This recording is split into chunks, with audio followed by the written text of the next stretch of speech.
What is typology in archaeological artifact analysis? Imagine trying to understand a story just by looking at the objects left behind. That's what archaeologists do with artifacts, and typology is one of their main tools. It's like sorting a huge box of mixed items into neat categories based on their features. When archaeologists find pottery, tools, or jewelry, they look for common traits like shape, size, decoration, or how they were made. These shared features help them group similar artifacts into what they call types. For example, a certain style of pottery might be linked to a specific time period or culture. By organizing artifacts this way, archaeologists can see patterns and changes over time.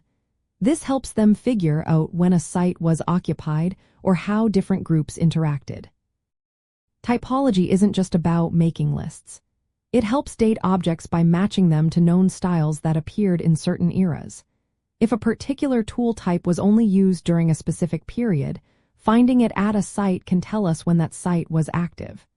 It also reveals how people made and used objects, giving clues about their skills, resources, and social practices.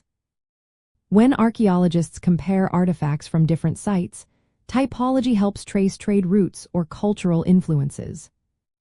There are different ways to classify artifacts. Morphological classification looks at the shape and size. Functional classification groups objects by what they were used for, like cutting or grinding. Stylistic classification focuses on decorative details that might show cultural identity or artistic trends.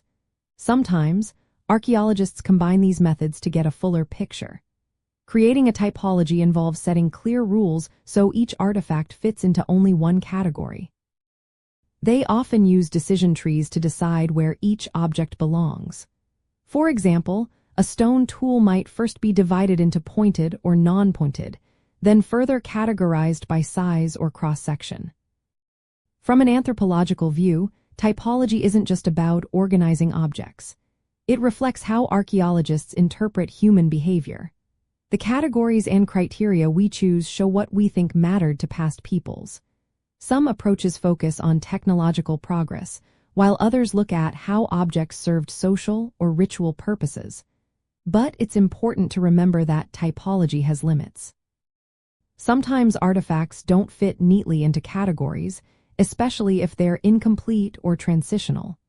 Strict classifications can hide the real variation in artifacts. Also, typology mainly looks at visible features, so it might miss symbolic or ritual meanings that aren't obvious. Today, archaeologists use typology more flexibly. Instead of fixed categories, they see types as tools for analysis that can change depending on the research question. Multidimensional typologies consider how objects were made, used, and discarded, giving a richer view of past lives. Overall, typology remains a key part of archaeological methods. It helps turn a jumble of objects into a story about human history, culture, and change. Whether working with pottery, tools, or ornaments, it allows archaeologists to see patterns and connections that tell us more about the people who made and used these objects.